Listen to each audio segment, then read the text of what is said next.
በስመ አብ ወወልድ ወመንፈስ ቅዱስ አሐዱ አምላክ አሜን። የእግዚአብሔር ልጆች የድንግል ማርያም ወዳጆች እንደምን አመሻችሁ። በቸርነቱ ሳይገባን የኃጢአታችንን ብዛትና የሰውነታችንን ክፋት ተመልክቶ ሳያጠፋን እድሜ ለንስሐ ሰጥቶ ዳግም በቅድስናው ስፍራ ሰብስቦ ስሙን እንድንጠራ ቃሉን እንድንሰማ የፈቀደልን የአባቶቻችን የቅዱሳን አምላክ የሰራዊት ጌታ እግዚአብሔር ስለማይነገረው ስጦታው ክብርና ምስጋና ይግባው። የእናታችን የእመቤታችን የቅድስት ድንግል ማርያም አማላጅነትና የቅዱሳን መላእክት ፈጣን ተራዳይነትና ጠባቂነት አይለየን። በመካከላችን እየገባ የሚፈታተነንን ጥንት ጠላታችን ዲያብሎስን አምላካችን ጌታችን መድኃኒታችን ኢየሱስ ክርስቶስ በቅዱስ መስቀሉ ራሱን ቀጥቅጦ ከእግራችን በታች ይጣልልን። የምስጢር ባለቤት እግዚአብሔር አምላካችን የራቀውን አቅርቦ የተሰወረውን ገልጦ የረቀቀውንም አጉልቶ ሁላችንንም ያስተምረን። በመወለዱ ብዙዎች ደስ ይላቸዋል። የሉቃስ ወንጌል ምዕራፍ 1 ቁጥር 14። ለዛሬ አምላካችን እግዚአብሔር እንደረዳን መጠን በሚኖረን ጊዜ የምንማርበት የትምህርታችን ርዕስ ይሆናል። በመወለዱ ብዙዎች ደስ ይላቸዋል። የሉቃስ ወንጌል ምዕራፍ 1 ቁጥር 14 ላይ ይህ ኃይለ ቃል ተመዝግቦ እናገኘዋለን። ዛሬ ይህን ርዕስ የመረጥንበት ምክንያታችን በቤተ ክርስቲያናችን ታሪክ መሰረት ሁልጊዜ በየዓመቱ በእኛ በኢትዮጵያውያኑ አቆጣጠር ማለት ነው ሰኔ 30 ቀንን መጥምቀ መለኮት ቅዱስ ዮሐንስ የተወለደበትን ዓመታዊ በዓል እናከብራለን። ከዚህ የተነሳ ይህን ርዕስ መርጠናል። በመወለዱ ብዙዎች ደስ ይላቸዋል። ይህንን ቃል በዚህ ስፍራ የተናገረ መጋቤ ሐዲስ ብስራታዊ መልአክ ቅዱስ ገብርኤል ነው። ቅዱስ ገብርኤል ይሄንን ቃል የተናገረው ለካህኑ ለዘካርያስ ነው። በመወለዱ ብዙዎች ደስ ይላቸዋል። አባቶቻችን ነገር ከስሩ ውሃ ከጥሩ ይላሉና ወደ ኋላ መለስ ብለን ታሪኩን እናያለን። አምላካችን እግዚአብሔር በነገር ሁሉ ማስተዋልን ይስጠን። በመወለዱ ብዙዎች ደስ ይላቸዋል ርዕሳችን ነው። ታሪኩ እንዲህ ነው። ሙሉ ታሪኩን በሉቃስ ወንጌል ምዕራፍ 1 ከቁጥር 1 እስከ ፍጻሜ ምዕራፍ ቤታችሁ ስትሄዱ አንብቡት። እኔ ከዚህ የመጽሐፍ ቅዱስ ክፍል ለትምህርታችን የሆነን ዘንድ አንዳንድ ኃይለ ቃሎች እያነሳው እመለከታለሁ። በሉቃስ ወንጌል ምዕራፍ 1 ቁጥር 5 ጀምሮ ስንመለከት እንደዚህ ብሎ ወንጌላዊው ቅዱስ ሉቃስ ይጽፋል። ከ72ቱ አርድእት መካከል አንዱ የሆነው ከአራቱ ወንጌላውያን መካከል አንዱ የሆነው ሰዓሊውና ሐኪሙ ቅዱስ ሉቃስ ሲጽፍ እንዲህ አድርጎ መዝግቦታል።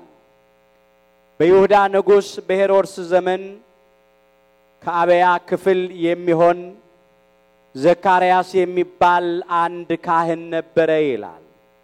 ማንም ይባል ዘካርያስ የሚባል አንድ ካህን ነበር። ምንድን ነበር? ካህን ነበር። ከሌዋውያኑ ወገን የሆነ ከካህናት ወገን የሆነ ካህን ዘካርያስ የሚባል ሰው ነበረ። ዘካርያስ ማለት እግዚአብሔር ያስታውሳል ማለት ነው። እግዚአብሔር አሁንም ሁላችንን ያስታውሰን። እግዚአብሔር ያስታውሳል። እግዚአብሔር አይረሳም ማለት ነው። ዝኩር እግዚአብሔር ማለት ነው። እግዚአብሔር ያስታውሳል። እግዚአብሔር አይረሳም ማለት ነው። ዘካርያስ ማለት የቃሉ ትርጉም ማለት ነው። ዘካርያስ የሚባል አንድ ካህን ነበር። ሚስቱም ከአሮን ልጆች ነበረች። ስሟም ኤልሳቤጥ ነበረ ይላል። እርሷም ደግሞ ከአሮን ወገን ነበረች፣ ከካህናቱ ወገን ማለት ነው። በብሉይ ኪዳን የመጀመሪያው ካህን በሕገ ኦሪት ስልጣነ ክህነትን የተቀበለው የሊቀ ነቢያት ሙሴ ወንድም አሮን ነው። የካህኑ የዘካርያስ ባለቤት ኤልሳቤጥ ከካህኑ ከአሮን ወገን ነበረች። ይሄንን እንዲሁ አይደለም ቅዱስ ሉቃስ የጻፈው። እኛም እንዲሁ አይደለም የምናነሳው፣ ምክንያት አለን። ወደ ኋላ የምናየው ነገር ስላለ ነው። ከአሮን ወገን ነበረች፣ ስሟም ኤልሳቤጥ ነበረ ይላል። የሚገርማችሁ የካህኑ የአሮንም ሚስት ስሟ ኤልሳቤጥ ነበረ። የሊቀ ነቢያት የሙሴ ወንድም በሕገ ኦሪት መጀመሪያ ስልጣነ ክህነትን የተቀበለው የካህኑ የአሮን ባለቤት ስሟ ኤልሳቤጥ ነበር። የካህኑ የዘካርያስና የካህኑ የአሮን ሚስቶች በስም ይመሳሰሉ ነበር ማለት ነው። ኤልሳቤጥ ማለት ደግሞ እግዚአብሔር ቃል ኪዳኔ ነው ማለት ነው። እግዚአብሔር ቃል ኪዳኔ ነው ማለት እግዚአብሔር መሐላዬ ነው ማለት ነው። ኤልሳቤጥ ማለት እግዚአብሔር ቃል ኪዳኔ ነው ማለት ነው። የእግዚአብሔር ቃል ኪዳን የእግዚአብሔር መሐላ እንደማለት ነው። ኤልሳቤጥ ማለት ካህኑ ዘካርያስ ከባለቤቱ ከኤልሳቤጥ ጋራ ሁለቱም በጌታ ትእዛዝና ሕግጋት ሁሉ ያለ ነቀፋ እየሄዱ በእግዚአብሔር ፊት ጻድቃን ነበሩ ይላል። ሕይወታቸው እንዲህ ነበረ። ሁለቱም በጌታ ትእዛዝና ሕግጋት ሁሉ ያለ ነቀፋ እየሄዱ ይላል። ያለምን ያለ ነቀፋ ነቀፌታ አልነበረባቸው። በጌታ ትእዛዝና ሕግጋት ሁሉ ይሄዱ ነበረ። በቅዱስ ጋብቻ በንጹህ መኝታ ይኖሩ ነበር። ሃይማኖታቸውን አጽንተው ምግባራቸውን አቅንተው ይኖሩ ነበር። ካህኑ ዘካርያስ በቤተ መቅደስ እግዚአብሔርን በክህነት ያገለግለው ነበር። በጸሎት ያገለግለው ነበር። በስግደት ያገለግለው ነበር። ሕዝቡን በማስተማር በመምከር በማጽናናት ያገለግለው ነበር። ኤልሳቤጥም እንደዚሁ እግዚአብሔርን በመፍራት ሰውን በማፈር ታገለግል ነበር። እንደሚገባ ሆነው ማለት ነው። ለተራበ ያጎረሱ፣ ለታረዘ ያለበሱ፣ ለተጠማ ያጠጡ፣ ለድሃ ቸርነትን ያደረጉ ያገለግሉት ነበር። በጌታ ትእዛዝና ሕግጋት ሁሉ ይሄዱ ያለ ነቀፋ ነበሩ። እግዚአብሔር ነቀፌታን ከሁላችን ሕይወት ያስወግድልን። ማን ይሆን ዛሬ ነቀፌታ የሌለበት የማይነቀፍ ሰው ማን ይሆን? ወገኖቼ በአገልግሎቱ የማይነቀፍ ማን ይሆን? በሕይወቱ የማይነቀፍ ማን ይሆን? ካህኑ ዘካርያስና ቅድስት ኤልሳቤጥ ያለ ነቀፋ ነበር የሚሄዱት። ሕይወታቸው ነቀፌታ ያልነበረበት ነው።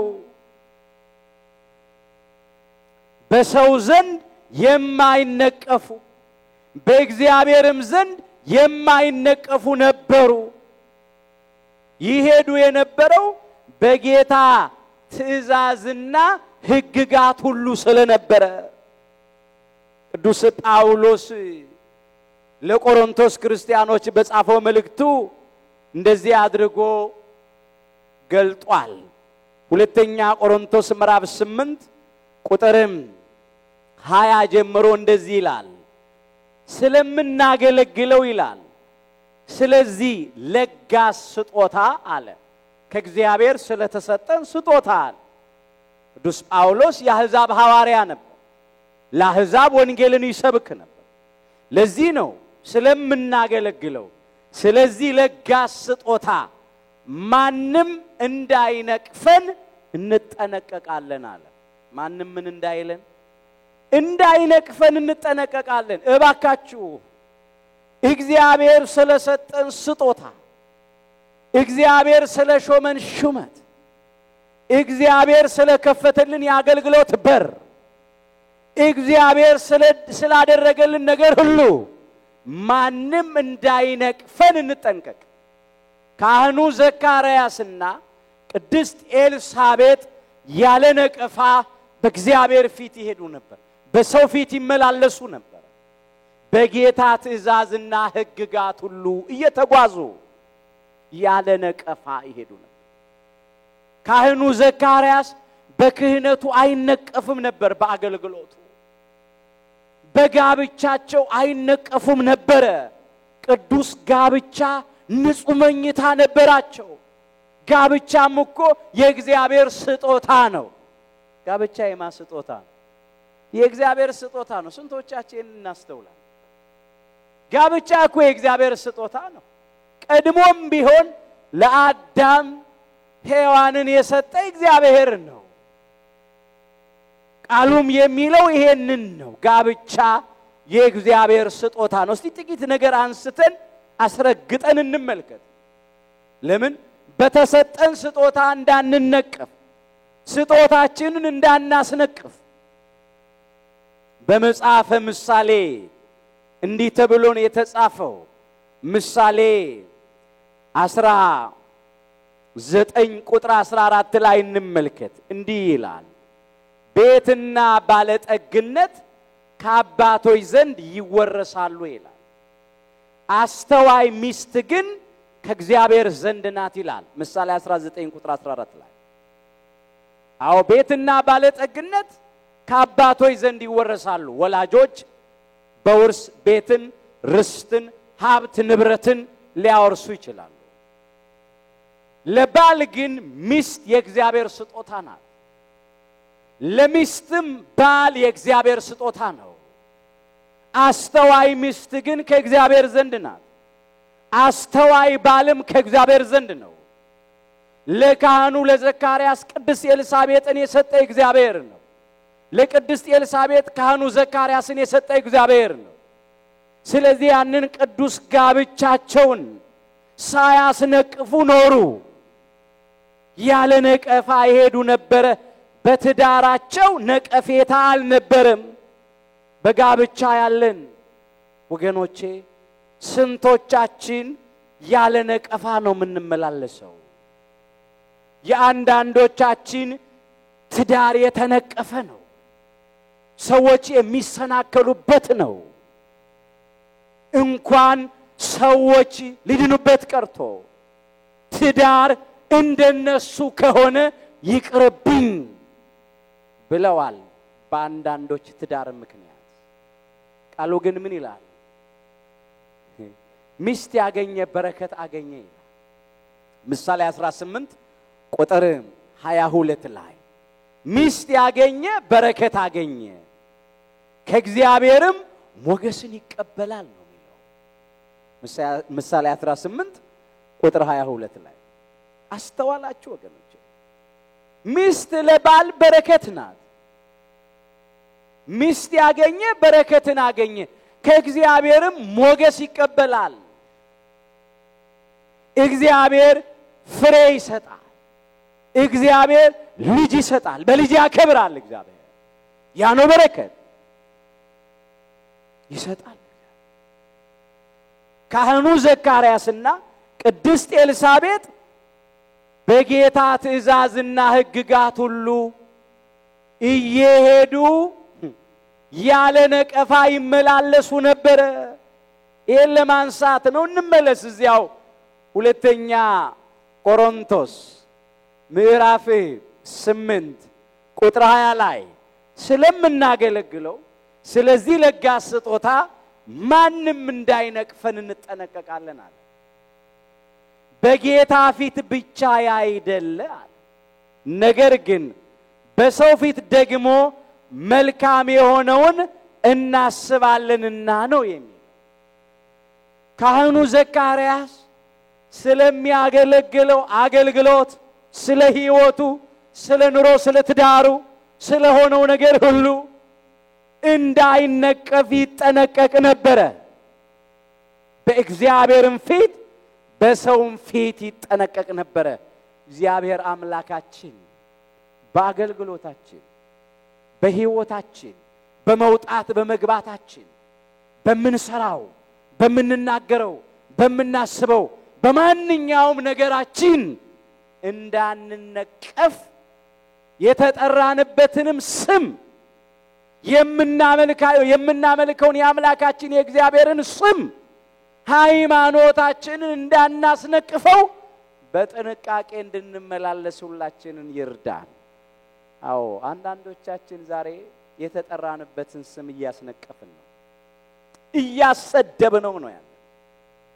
ካህኑ ዘካርያስና ቅድስት ኤልሳቤጥ ግን ያለ ነቀፋ ይሄዱ ነበር። ጋብቻቸው ቅዱስ፣ መኝታቸውም ንጹህ ነበር። ቅዱስ ጳውሎስ እንደዚህ እንዳለ ዕብራውያን 13 ቁጥር 4 መጋባት በሁሉ ዘንድ ክቡር መኝታውም ንጹህ ይሁን ይላል። ዕብራውያን 13 ቁጥር 4 መጋባት በሁሉ ዘንድ ክቡር አለ፣ መኝታውም ንጹህ ይሁን። መጋባት በሁሉ ዘንድ ክቡር የሚሆነው በፈቃደ እግዚአብሔር በምክረ ካህን ሲሆን ነው። መጋባት በሁሉ ዘንድ ክቡር የሚሆነው በአምላክ ቅዱስ ሥጋና ክቡር ደም ሲሆን ነው። መጋባት በሁሉ ዘንድ ክቡር የሚሆነው በጸሎተ ተክሊል ሲሆን ነው። መጋባት በሁሉ ዘንድ ክቡር ይሁን፣ መኝታውም ንጹህ ይሁን። መኝታው ንጹህ የሚሆነው ባል የቃል ኪዳን ሚስቱን ካላታለለ ነው። ሚስት የቃል ኪዳን ባሏን ካላታለለች ነው። ያን ጊዜ መኝታው ንጹህ ነው። አንድ ወንድ ለአንዲት ሴት ብቻ፣ አንዲት ሴት ለአንድ ወንድ ብቻ ሲሆን ያን ጊዜ መኝታው ንጹህ ነው።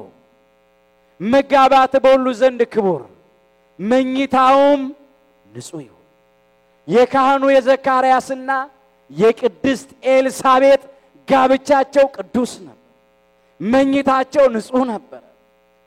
በጌታ ትእዛዝና ሕግጋት ሁሉ ያለ ነቀፋ እየሄዱ ጻድቃን ነበሩ ይላል። እውነተኞች ነበሩ፣ ታማኞች ነበሩ። በእግዚአብሔር የሚያምኑ ለእግዚአብሔር የሚታመኑ ነበሩ፣ ታማኞች ነበሩ። እርስ በርሳቸው የሚተማመኑ ነበሩ። ካህኑ ዘካርያስ ኤልሳቤጥን ያምናታል። ኤልሳቤጥ ደግሞ ባለቤቷን ካህኑ ዘካርያስን ታምነዋለች። እርስ በርሳቸው ይተማመኑ ነበር። መኝታቸው ንጹህ ነበር። ይሄን ሲያመጣ ነው እንመለስ እዚያው ወደ ታሪኩ የሉቃስ ወንጌል ምዕራፍ 1 ቁጥር 6 ላይ ሁለቱም በጌታ ትእዛዝና ሕግጋት ሁሉ ያለ ነቀፋ እየሄዱ በእግዚአብሔር ፊት ጻድቃን ነበሩ ይላል። በማን ፊት በሉት ባካችሁ? በማን ፊት? በእግዚአብሔር ፊት ጻድቃን ነበሩ። እግዚአብሔር የሁላችንን ጽድቅ በሱ ፊት የሆነ ጽድቅ ያድርግልን። የካህኑ የዘካርያስና የቅድስት ኤልሳቤጥ ጽድቅ በእግዚአብሔር ፊት የሆነ ጽድቅ ነበር። በእግዚአብሔር ፊት ጻድቃን ነበሩ ነው ያለው ሲጽፍላቸው ቅዱስ ሉቃስ። በእግዚአብሔር ፊት ጻድቃን ነበሩ። ሰው በሰው ፊት ጻድቅ መስሎ ሊታይ ይችል ይሆናል። በእግዚአብሔር ፊት ግን ጻድቅ የሆነው ሰው ማን ያገኘዋል? ማን ይሆን አሁን በእግዚአብሔር ፊት ጻድቅ የሆነ? እንደ ካህኑ እንደ ዘካርያስና እንደ ቅድስት ኤልሳቤጥ በእግዚአብሔር ፊት ጻድቅ የሆነ ማን ነው? የአንዳንዶቻችን ጽድቅ እኮ ወገኖቼ የፈሪሳውያን አይነት ጽድቅ ነው። የግብዞቹ አይነት ጽድቅ ነው። ፈሪሳውያን በሰው ፊት ጻድቃን መስለው ይታዩ ነበር። በእግዚአብሔር ፊት ግን የረከሱ ነበሩ። እንደዚህ ብሎ ነው አምላካችን ጌታችን መድኃኒታችን ኢየሱስ ክርስቶስ በመዋዕለ ስብከቱ የተናገረባቸው። ወንጌላዊው ቅዱስ ሉቃስ እንደጻፈው የሉቃስ ወንጌል ምዕራፍ 16 ቁጥር 15 ላይ እንመልከት። እንዲህ አላቸው ይላል ፈሪሳውያንን በሰው ፊት ራሳችሁን የምታጸድቁ እናንተ ናችሁ አለ። ራሳችሁን በሰው ፊት የምታጸድቁ እናንተ ናችሁ። ራሳችሁን በሰው ፊት ምን የምታደርጉ? የምታጸድቁ እናንተ ናችሁ። በአለባበሳቸው ራሳቸውን በሰው ፊት ያጸድቁ ነበር። በአለባበሳቸው ቃሉ ከልቡናችን ሞልቶ ተርፏል ብለው ልብሳቸው ላይ ጠልፈው ጠቅሰው ጽፈው በመሄድ ራሳቸውን በሰው ፊት ያጸድቁ ነበር። ግን እንደዚያ ቃል አይኖሩም። እንደሚያነቡት ቃል፣ እንደሚጽፉት ቃል፣ እንደሚናገሩትና እንደሚተረጉሙት ቃል አይኖሩም ነበር። ልብሳቸው ላይ ጠልፈው ጠቅሰው እንደሚሄዱት ቃል አይኖሩም ነበር። በየቤታቸው መቃል ላይ ግድግዳ ላይ እንደሚሰቅሉት ቃል አይኖሩም ነበር። ዛሬ የብዙዎቻችን ችግር ይሄ ነው። እንግዲያውማ ቃሉን እንናገረዋለን፣ እንተረጉመዋለን፣ እናነበዋለን፣ እንሰማዋለን፣ እንዘምረዋለን፣ በቤታችን ግድግዳ ላይ እንለጥፈዋለን፣ በየመኪናችን ውስጥ እናንጠለጥለዋለን። መልካም ነው። የሚመካ ቢኖር በማን ይመካ እንላለን። መልካም ነው። ግን መመኪያችን ሌላ ሆኖ ይገኛል። ወይ የሚጠፋ ብር ነው፣ ወይ የሚፈነግል ወንበር ነው፣ ወይ የሚደክም ጉልበት ነው፣ ወይ የሚረግፍ ውበት ነው፣ ወይም የሚሻር ዕውቀት ነው ትምክህታችን። ቃሉን ግን እንደዚያ ብለን ለጥፈናል። እግዚአብሔር ፍቅር ነው እንላለን። እኛ ግን የፍቅር ሰዎች አይደለንም። ጸበኞች ነን። የይቅርታ ሰዎች አይደለንም። እልህኞች ነን። አንገተ ደንዳኖች ነን። ቂምን አርግዘን ለበቀል የምንጣደፍ ምቹ ጊዜ የምንፈልግ ሰዎች ነን። ራሳችሁን በሰው ፊት የምታጸድቁ እናንተ ናችሁ። ዛሬ መባካችሁ ጽድቃችን በመናጣፋው ነጠላ ላይ ብቻ አይሁን። እኛም ብንሆን በለበስነው ቀሚስ ወይም ሰናፊል ላይ ብቻ፣ በመናጠልቀው መስቀል ላይ ብቻ አይሁን። በመንጠራው ስም በመንናገረው ቃል ላይ ብቻ አይሁን። እንኑርበት። ራሳችሁን በሰው ፊት የምታጸድቁ እናንተ ናችሁ አለ። ዛሬ የሚናገር ሰው አልጠፋም። የሚኖርበት ሰው ነው እግዚአብሔር የሚፈልገው። ዛሬ ቃሉን የሚጽፍ ቃሉን እንደኔ እዚህ ጋር ቆሞ የሚናገር የሚሰብክ ሰው አልጠፋም። የሚኖርበት ሰው ነው እግዚአብሔር የሚፈልገው። እንደናንተ ቁጭ ብሎ የሚሰማ አልጠፋም፣ ሞልቷል። የሰማውን ቃል ተግባራዊ የሚያደርግ ሰው ነው እግዚአብሔር የሚፈልገው። ካህኑ ዘካርያስና ቅድስት ኤልሳቤጥ ግን እንደ ቃሉ የሚኖሩ በእግዚአብሔር ፊት ጻድቃን ነበሩ። ሰው ጻድቅ የሚባለው ሃይማኖቱን ሲያጸና ነው። ሰው ጻድቅ የሚባለው ምግባሩን ሲያቀና ነው። ጽድቅ በሆነው በእግዚአብሔር ቃል ሲኖር ሰው ጻድቅ ይባላል። ፈሪሳውያን ራሳቸውን በሰው ፊት ያጸድቁ ነበር፣ ግን በጽድቁ ቃል አይመሩም ነበር። ለዚህ ነው እንዲህ ያላቸው፣ ራሳቸውን በሰው ፊት የምታጸድቁ እናንተ ናችሁ፣ ነገር ግን እግዚአብሔር ልባችሁን ያውቃል። እግዚአብሔር ምናችሁን ያውቃል? ልባችሁን ያውቃል።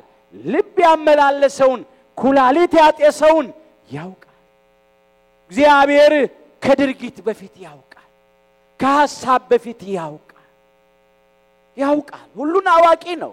ሰው ፊትን ያያል፣ እግዚአብሔር ግን ልብን ያያል ተብሎ ተጽፏል። አንደኛ ሳሙኤል ምዕራፍ 16 ቁጥር 7 ላይ። አዎ ሰው ፊት አይቶ ነው የሚፈርደው። ሰው ፊት አይቶ ያጸድቃል። ሰው ፊት አይቶ ይኮንናል። የኛ ባህሪ ይሄ ነው፣ የኛ ጠባይ ይሄ ነው። ሰው ፊት አይቶ ነው ለማጽደቅም፣ ፊት አይቶ ነው ለመኮነንም። አለባበስን አይቶ አነጋገርን አይቶ ያጸድቃል። እግዚአብሔር ግን እንደ ሰው አይደለም ወገኖቼ። ምናልባት እንደ ሰው ያጸደቅናቸው ብዙ ሰዎች አሉ፣ በእግዚአብሔር ዘንድ ግን ጽድቅ የሌላቸው ሰዎች ሆነዋል። እንደ ሰውኛው እኛ ቦታ ያልሰጠናቸው የኮነናቸው ይኖራሉ፣ ግን በእግዚአብሔር ዘንድ የጸደቁ ሊሆኑ ይችላሉ። እነሱ ባካችሁ እንዲሁ ብቻ በስሜት አንመላለስ። አዎ ለዚህ ነው እግዚአብሔር ግን ልባችሁን ያውቃል፣ በሰው ዘንድ የከበረ በእግዚአብሔር ፊት ርኩሰት ነውና ይላል። እዚያው ሉቃስ 16 ቁጥር 15 ላይ በሰው ዘንድ የከበረ በእግዚአብሔር ፊት ርኩሰት ነውና ይላል። በሰው ዘንድ ከብረን በእግዚአብሔር ፊት ከመዋረድ፣ በሰው ፊት ጻድቅ መስለን በእግዚአብሔር ዘንድ ከመኮነን፣ በሰው ዘንድ ቅዱስ መስለን በእግዚአብሔር ዘንድ ከመርከስ እግዚአብሔር ሁላችን ይጠብቀን። ዋጋ ከፋይ ማን ነው? እግዚአብሔር ነው፣ እውነተኛው ዳኛ፣ ለሰው ፊት አይቶ የማያዳላ። ስለዚህ ባካችሁ ጽድቄን በፊትህ ያለ ጽድቅ አድርገው እንበለው እግዚአብሔር። አዎ ጽድቃችን አንደበታችን ላይ ብቻ እንዳይሆን፣ ነጠላችን ላይ ብቻ እንዳይሆን፣ የእግር ምልልሳችን ላይ ብቻ እንዳይሆን፣ ጽድቃችን ከልብ የሆነ ጽድቅ ይሁን፣ በእግዚአብሔር ፊት የሆነ ጽድቅ ይሁን። የፈሪሳውያን አይነት ጽድቅ እንዳይሆን፣ ጽድቃችን ከነሱ ጽድቅ ካልበለጠ ወደ እግዚአብሔር መንግስት ልንገባ አንችልም። የፈሪሳውያን አይነት ጽድቅ እንዳይሆን፣ ጽድቃችን የውሸት ማለት ነው፣ የማስመሰል ማለት ነው። ያስመሰልንበት ዘመን ይብቃ። በማወቅም ይሁን ባለማወቅም ይሁን ወገኖቼ የተመላለስንበት ዘመን ይብቃ። አሁን እንደ እግዚአብሔር ፈቃድ እንደ እግዚአብሔር ቃል እንመላለስ። እንደ ካህኑ እንደ ዘካርያስና እንደ ቅድስት ኤልሳቤጥ ያለ ጽድቅ ይኖረን። ያን ጊዜ በእውነት እኛም ለክብር እንበቃለን። እግዚአብሔር አምላካችን አሁንም ጽድቃችንን እንደ ካህኑ እንደ ዘካርያስና እንደ ቅድስት ኤልሳቤጥ ያለ ጽድቅ ያድርግልን። የሚገርመው ነገር ወገኖቼ ካህኑ ዘካርያስና ቅድስት ኤልሳቤጥ በእግዚአብሔር ፊት ጻድቃን ሆነው ሳሉ በሰው ፊት ግን የተናቁ ነበሩ፣ በሰው ፊት የተነቀፉ ነበሩ። ምንድነው ያልነው? ካህኑ ዘካርያስና ቅድስት ኤልሳቤጥ በጌታ ትእዛዝና ሕግጋት ሁሉ ያለ ነቀፋ ይሄዱ በእግዚአብሔር ፊት ጻድቃን ነበሩ። እንዲህ ነው የተባለላቸው። የሚያሳዝነው ግን በሰው ዘንድ የተነቀፉ ነበሩ። ሰዎች ይነቅፏቸዋል። ለምንድነው መሰላችሁ የሚነቅፏቸው? ሰዎች የሚነቅፏቸው ልጅ ስላልወለዱ፣ ዘር ስላልተኩ፣ ፍሬ ስላላፈሩ ይነቅፏቸው ነበር። በሃይማኖት ጉዳይ አይነቀፉም፣ በምግባር ጉዳይ አይነቀፉም። ሃይማኖታቸውን ያጸኑ ምግባራቸውን ያቀኑ ናቸው። በአገልግሎታቸው አይነቀፉም። ካህኑ ዘካርያስ በክህነቱ አይነቀፍ፣ የማይነቀፍ ካህን ነው፣ ነቀፌታ የሌለበት ካህን። በትዳራቸው በጋብቻቸው አይነቀፉም። ነገር ግን ልጅ ባለመውለዳቸው ይነቀፉ ነበር። አንዳንድ ጊዜ ሰዎች በእግዚአብሔር ሥራ ውስጥ እየገቡ ሰዎችን ይነቅፋሉ። ያንዳንዶቻችን ጠባይ ነው። በእግዚአብሔር ሥራ ውስጥ እየገባን ሰዎችን የምንነቅፋለን። ሊነቀፉ በማይገባቸው የምንነቅፋለን። ያልተሰጣቸውን ምን ያድርጉ? ልጆች የማስጦታዎች ናቸው። የእግዚአብሔር ስጦታዎች እኮ ናቸው። የሆድም ፍሬ የእርሱ ዋጋ ነው ተብሎ ነው የተጻፈው። ማንም በራሱ ልጅ አልወለደም፣ እግዚአብሔር ስለሰጠው ነው። ማንም የዳዊት መዝሙር 126 ቁጥር 3 እነሆ ልጆች የእግዚአብሔር ስጦታ ናቸው፣ የሆድም ፍሬ የእርሱ ዋጋ ነው ይላል። መዝሙር 126 ቁጥር 3 ላይ አዎ ልጆች የእግዚአብሔር ስጦታዎች ናቸው፣ የሆድም ፍሬ የእርሱ ዋጋ ነው። ማንም ሰው ስላለው ነገር ልጅ አልወለደም። በስልጣን፣ በጉልበት፣ በእውቀት፣ በገንዘብ፣ በሰራዊት ብዛት፣ በዝናና በስም አይደለም መውለድ የተቻለው፣ እግዚአብሔር ስለሰጠ ነው። ብዙዎች እኮ አሉ፣ ብዙ ባለጠጎች መውለድ የማይችሉ መውለድ ያቃታቸው ብዙ ብር እየቆጠሩ ልጅ መውለድ አልቻሉ። 2 እና 3 ዲግሪ ያላቸው ልጅ መውለድ አልቻሉ። ባለስልጣኖች ሆነው ልጅ መውለድ አልቻሉ። ዝነኞች፣ ስመጥሮች፣ ታዋቂዎች ሆነው ልጅ መውለድ አልቻሉ። እግዚአብሔር ካልሰጠ አይቻልም። ታዲያ እግዚአብሔር በሚሰጠው እግዚአብሔር በሚነሳው ነገር ሰው ለምን ሰውን ይነቅፋል? ሰዎች ይነቅፋቸው ነበር ካህኑ ዘካርያስንና ቅድስት ኤልሳቤጥ። በእግዚአብሔር ፊት ግን ያለ ነቀፋ ሄዱ ነበር። ጻድቃን ሆነው ሄዱ። አባካችሁ ዛሬም ከኛ አቅም በላይ በሆነው ነገር በማንችለው ነገር ሰዎች ቢነቅፉን ምንም እንዳይመስል፣ በእኛ አቅም የሆነውን የምንችለውን የድርሻችንን ግን እንዳንነቀፍ እንወጣ። ከዚያ በኋላ ያለውን ግን ለእግዚአብሔር አሳልፈን እንስጥ። ሰዎች የሚነቅፋቸውን ነቀፌታ፣ ሰዎች የሚሰድቧቸውን ስድብ እንዲያስወግድላቸው ወደ እግዚአብሔር ይጸልዩ ነበር። ወደ እግዚአብሔር ይለምኑ ነበር። በብሉይ ኪዳን አለመውለድ ያስነቅፍ ነበር፣ አለመውለድ ያሰድብ ነበር። ወገኖች ከሚያስነቅፉ ነገሮች መካከል አንዱ አለመውለድ ነው። የማትወልድ ሴት፣ መካን የሆነች ሴት፣ ዘር መተካት ፍሬ ማፍራት ያልቻለች ሴት በቅሎ ነበር የምትባለው፣ ድንጋይ ነበር የምትባለው፣ ደረቅ ዛፍ ነበር የምትባለው። ስድብ ነበረባቸው፣ ነቀፌታ ነበረባቸው። ኤልሳቤጥም መካን ነበረችና ይላል ሉቃስ 1 ቁጥር 7 ላይ ልጅ አልነበራቸውም። ምን አልነበራቸውም? ልጅ አልነበራቸውም። ሁለቱም በእድሜያቸው አርጅተው ነበር። ልጅ አለመውለድ አንደኛው ምክንያት፣ ልጅ ላለመውለድ አንደኛው ምክንያት በብሉይ ኪዳን ኃጢአት ነበር። በኃጢአት ምክንያት ዘር እንዳይተኩ ፍሬ እንዳያፈሩ ልጅ እንዳይወልዱ እግዚአብሔር ይቀጣ ነበር። ለምሳሌ ያህል የሳኦል ልጅ ሜልኮል የዳዊት ባለቤት ማለት ነው። የእግዚአብሔርን የቃል ኪዳን ታቦት ስለናቀች የእግዚአብሔርን ባሪያ ባለቤቷ ቅዱስ ዳዊትን ስለናቀች እግዚአብሔር እሷንም ናቃት፣ ማህፀኗን ዘጋ፣ ልጅ መውለድ አልቻለችም።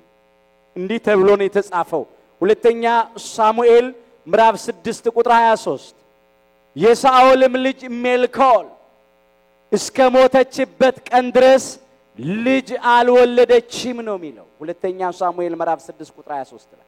አሁን እዚህ ላይ እስከ ሞተችበት ቀን ድረስ ልጅ አልወለደችም ሲል ከሞተች በኋላ ልጅ ወለደች ለማለት አይደለም። እንኳን እሷ ልትወልድ ሞታለች። ይሄ እስከ ፍጻሜ የሌለው እስከ ነው። ልጅ ሳትወልድ ሞተች ማለት ነው። ልጅ መውለድ ተሳናት። እግዚአብሔር ነው ማህፀኗን የዘጋው። የእግዚአብሔርን የቃል ኪዳን ታቦት ስለናቀች ነው። የእግዚአብሔርን ባሪያ ዳዊትን ስለናቀች ነው።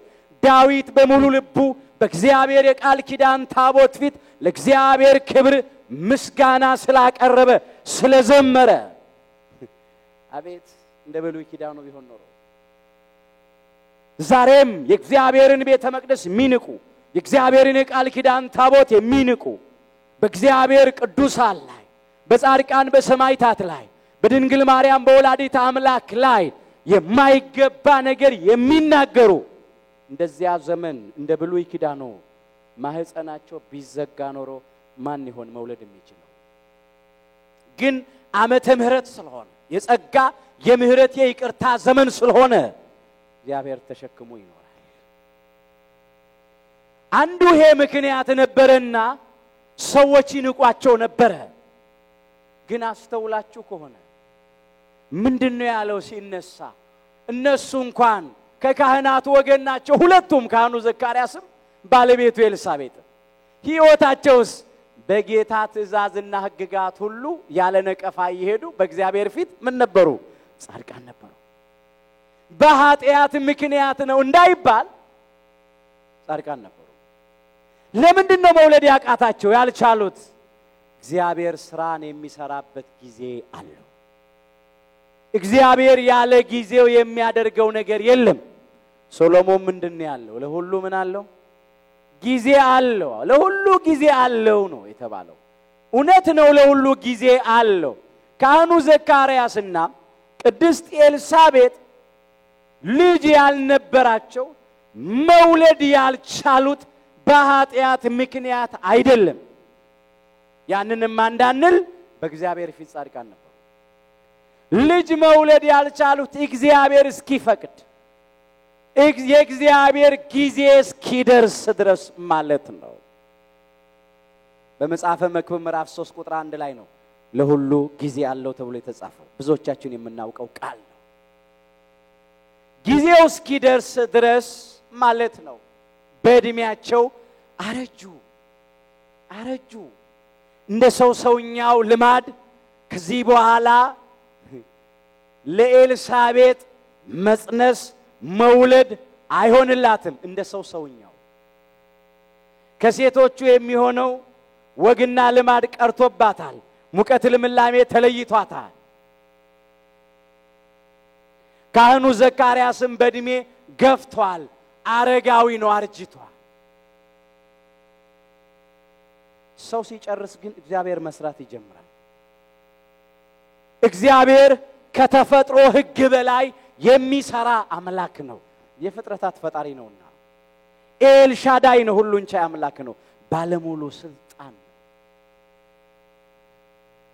ካህኑ ዘካርያስና ቅድስት ኤልሳቤጥ ወደ እግዚአብሔር ይጸልዩ ነበር፣ ይለምኑ ነበር። አዎ ልክ ይስሐቅ ስለ ባለቤቱ ስለ ርብቃ ወደ እግዚአብሔር እንደጸለየ እንደለመነ ማለት ነው። ኦሪት ዘፍጥረት ምዕራፍ 25 ቁጥር 21 ይስሐቅም ስለሚስቱ ወደ እግዚአብሔር ጸለየ መካን ነበረችና ይላል። ዘፍጥረት 25 ቁጥር 21 ጀምሮ አስተዋላችሁ? ይስሐቅም ስለሚስቱ ወደ እግዚአብሔር ጸለየ። ስለሚስቱ ወደ ማጸለየ ወደ እግዚአብሔር ጸለየ መካን ነበረችና። ካህኑ ዘካርያስም ስለሚስቱ ስለ ቅድስት ኤልሳቤጥ ወደ እግዚአብሔር ጸለየ። ለምን? መካን ነበረችና። ዛሬስ ምን ያደረግን ነው ወገኖቼ? በትዳር ያላችሁ ባል ስለሚስቱ ይጸልይ፣ ሚስት ስለ ባሏ ትጸልይ፣ አንዱ ስለ ሌላው ይጸልይ። እግዚአብሔር የጎደለውን እንዲሞላ፣ ዘር እንዲሰጥ፣ ፍሬ እንዲሰጥ፣ እግዚአብሔር ልጅ እንዲሰጥ። አይ አንቺ መውለድ አልቻልሽም ብሎ ሌላ ሚስት መፈለግ አይደለም።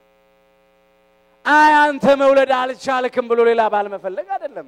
በትዳር ያለን በዚህ ምክንያት እኮ ትዳራችንን የተሆናለን የተፋታን እኮ በጣም እኮ ያሳዝናል። እባካችሁ እግዚአብሔርን እንጠብቀው።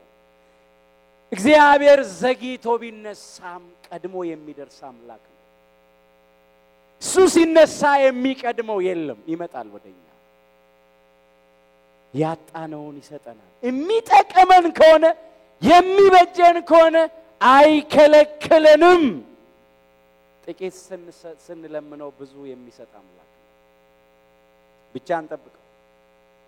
ልክ ይስሐቅ ስለሚስቱ ወደ እግዚአብሔር እንደጸለየ እግዚአብሔርም እንደተለመነው ርብቃ ሚስቱም እንደጸነሰች እንዲሁ ካህኑ ዘካርያስን እግዚአብሔር ተለመነው።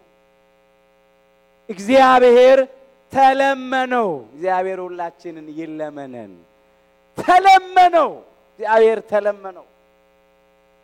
መጋቤ ሐዲስ ብስራታዊ መልአክ ቅዱስ ገብርኤልን ላከው። ሉቃስ 1 ቁጥር 8 ጀምሮ እንመልከት። እርሱም በክፍሉ ተራ ይላል። በሰሞኑ ማለት ነው። በየሰሞናቸው ነው ካህናቱ ያገለግሉ የነበሩት። ዛሬም በአዲስ ኪዳን ቤተ መቅደስ በቅድስት ቤተ ክርስቲያን እንደዚሁ ነው። በየሰሞኑ ነው።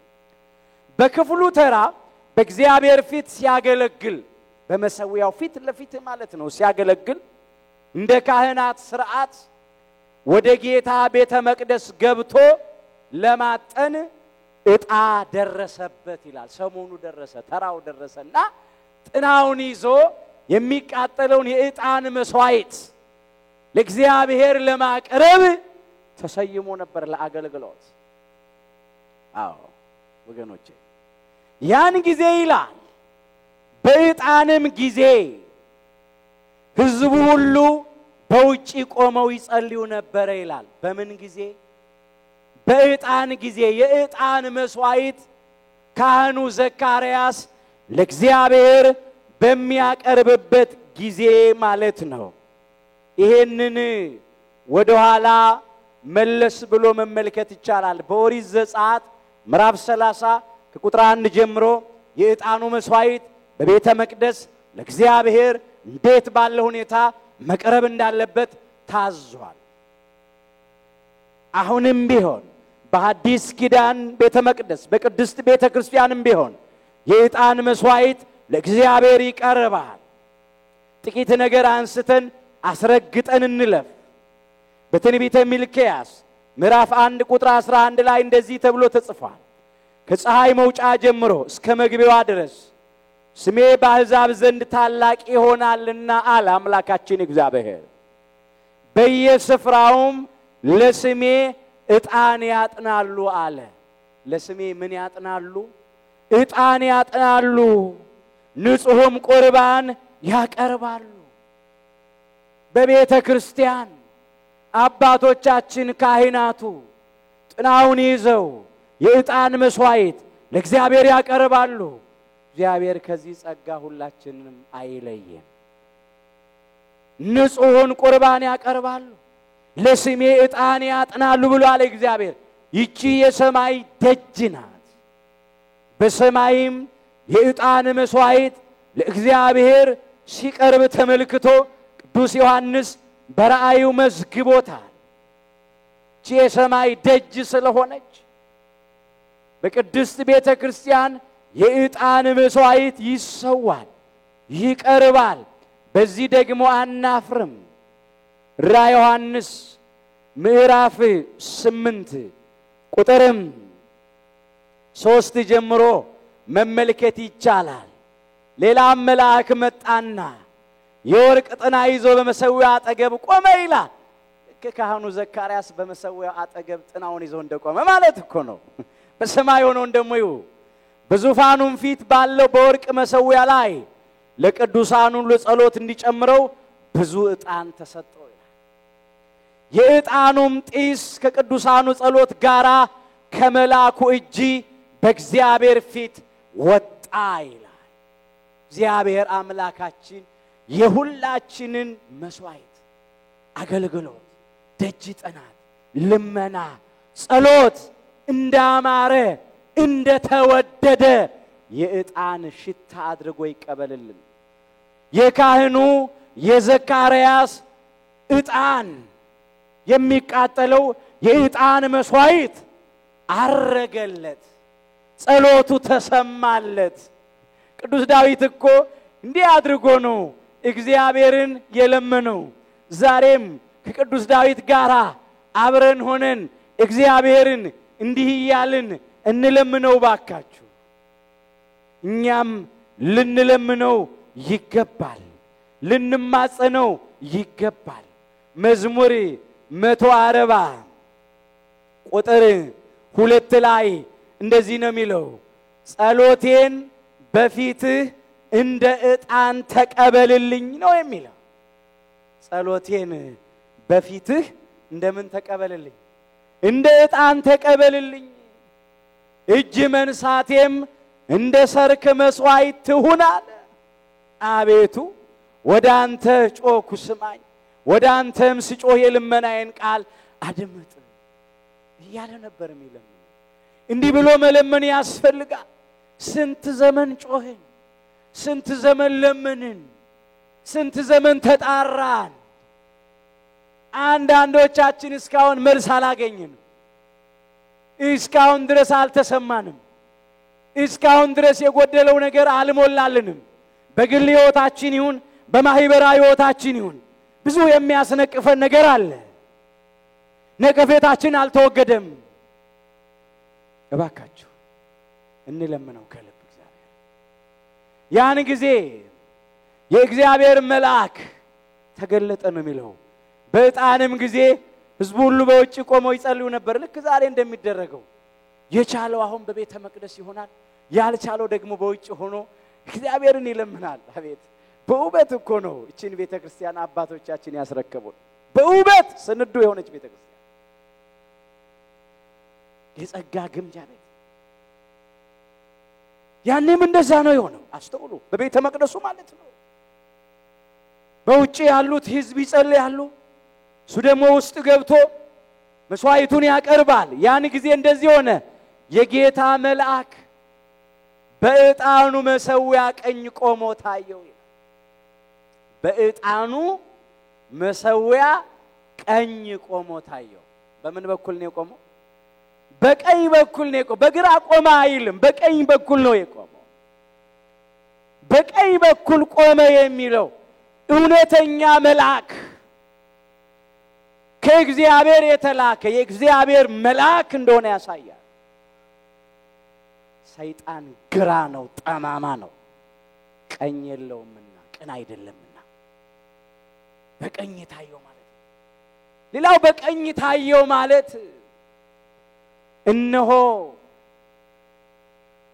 ሕዝቡ ከግራ ወደ ቀኝ የሚመለሱበት ዘመን ቀረበ ሲል፣ ከግራ ወደ ቀኝ የሚመለሱበት ዘመን ቀረበ ሲል፣ ከሞት ወደ ሕይወት፣ ከጨለማ ወደ ብርሃን፣ ከሲኦል ወደ ገነት የሚሻገሩበት ዘመን ቀረበ ሲል በቀኝ በኩል ቆሞ ታየው። ሌላው በቀኝ በኩል ቆሞ ታየው ሲል ሕዝቡን ከግራ ወደ ቀኝ የሚመልስ ከክፋት ወደ ደግነት የሚመልስ ከአምልኮተ ጣዖት ወደ አምልኮተ እግዚአብሔር የሚመልስ ከኃጢአት ወደ ጽድቅ የሚመልስ ቀናውን መንገድ የሚያሳይ ልጅ ከአብራክ ይከፈላል ሲለው በመሰዊያው ቀኝ ቆሞ ታየው። ቅዱስ ገብርኤል ለካህኑ ለዘካርያስ ታየው። ዘካርያስም ባየው ጊዜ ደነገጠ ይላል፣ ፍርሃትም ወደቀበት ይላል።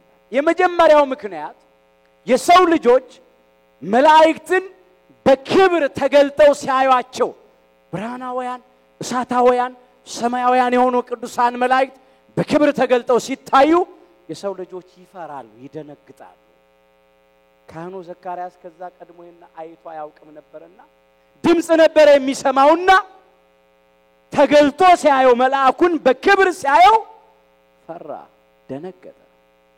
የመጀመሪያው ምክንያት። ሌላው ምክንያት የፈራበት የደነገጠበት ምክንያት እንደዚህ ነው። አስቀድሞ የነበሩት የካህኑ የአሮን ልጆች ናዳብና አብዩድ የካህኑ የአሮን ልጆች ናቸው። እግዚአብሔር ያላዘዛቸውን ሌላ እሳት በማቅረባቸው ሌላ መስዋዕት በማቅረባቸው ጥናውን ይዘው የዕጣን መስዋዕት ለእግዚአብሔር አቀረቡ። ያላዘዛቸውን መስዋዕት ስለሰው ተቀሰፉ ይላል በቤተ መቅደስ። ኦሪት ዘሌዋውያን ምዕራፍ 10 ቁጥር 1 ላይ ማየት ትችላላችሁ። የአሮን ልጆች ናዳብና አብዩድ በየራሳቸው ጥናውን ወስደው እሳት አደረጉበት ይላል፣ በላዩም ዕጣን አኖሩበት ይላል። በእግዚአብሔርም ፊት እርሱ ያላዘዛቸውን ሌላ እሳት አቀረቡ ይላል። እሳትም ከእግዚአብሔር ፊት ወጥቶ በላቸው፣ በእግዚአብሔርም ፊት ሞቱ ይላል። የካህኑ የአሮን ልጆች ናዳብና አብዩድ። ካህኑ ዘካርያስ የደነገጠው የፈራው አንድም በዚህ ምክንያት ነው። ምናልባት የካህኑ የአሮን ልጆች ናዳብና አብዩድ ለእግዚአብሔር ያልታዘዙትን መስዋዕት በማቅረባቸው እንደተቀሰፉ እኔንም ሊቀጣኝ ይመላክ ተገልጦ ይሆን ብሎ ፈራ፣ ደነገጠ። ያን ጊዜ የእግዚአብሔር መልአክ ፍርሃትን አርቆ ተናገረው። መልአኩም እንዲህ አለው ይላል፣ ዘካርያስ ሆይ ጸሎት ተሰምቶልሃልና አትፍራ፣ አትደንግጥ፣ አትረበሽ፣ አትታወክ። ጸሎት ተሰምቶልሃልና አትፍራ ነው። ለቅዱሳን መላእክት ከሰው ልጆች ፍርሃትን አርቆ መናገር ልማድ ነው። ዳንኤል ሆይ አትፍራ እንዳለ እግዚአብሔር መልአክ፣ ድንግል ማርያም ሆይ አትፍሪ እንዳለ ቅዱስ ገብርኤል ፍርሃትን አርቆ መናገር ልማድ ነው። እዚህም ዘካርያስን አትፍራ አለው። እረኞቹንም ትዝ ይላችኋል። ጌታችን ከመቤታችን በቤተልሔም በተወለደ ጊዜ ምን አትብሉ ነው ያላቸው? አትፍሩ ነው ያለው። መልአኩ በክብር ሲገለጥ እረኞች ፈሩ። አትፍሩ። ዛሬ ለሕዝቡ ሁሉ የሚሆን ታላቅ ደስታ የምስራች እነግራችኋለሁና አትፍሩ። በዳዊት ከተማ መድኃኒት እርሱም ክርስቶስ ጌታ የሆነ ተወልዶላችኋል ብሎ የምስራቹን መልአኩ እንደተናገረ እግዚአብሔር መልአክ ቅዱስ ገብርኤል እንዲሁ ለካህኑ ለዘካርያስም ዘካርያስ ሆይ ጸሎት ተሰምቶልሃልና አትፍራ። ጸሎት ተሰምቶልሃል። ልጅ ስጠኝ እያልክ ትጸልይ ነበር አይደል? ጸሎት ተሰምቶልሃል። ነቀፌታችንን ስድባችንን አስወግድ እያልክ ትለምን ነበር አይደለም? ጸሎት ተሰምቶልሃልና አትፍራ። ሚስትህ ኤልሳቤጥ ወንድ ልጅ ትወልድልሃለች ስሙንም ዮሐንስ ትለዋለህ ልጅ ትወልድልሃለች የጎደለውን ነገር ይፈልግ የነበረውን ነገር የለመነውን ነገር ነገረው ጸሎት ተሰምቶላል ልጅ ትወልድልሃለች ስሙንም ዮሐንስ ትለዋለህ ዮሐንስ ማለት የእግዚአብሔር ጸጋ ማለት ነው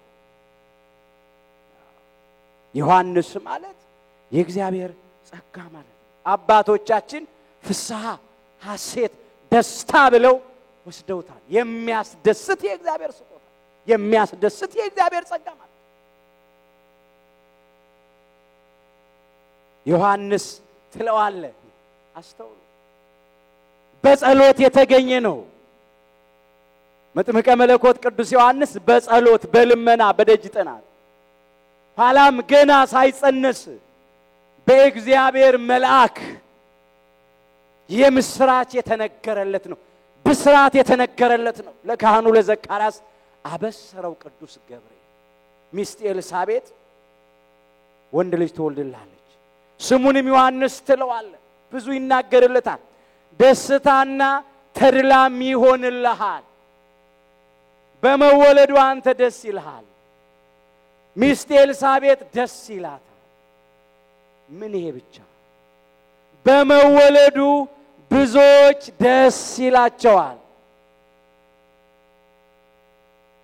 ወብዙሃን ይትፈስሑ በልደቱ ይላል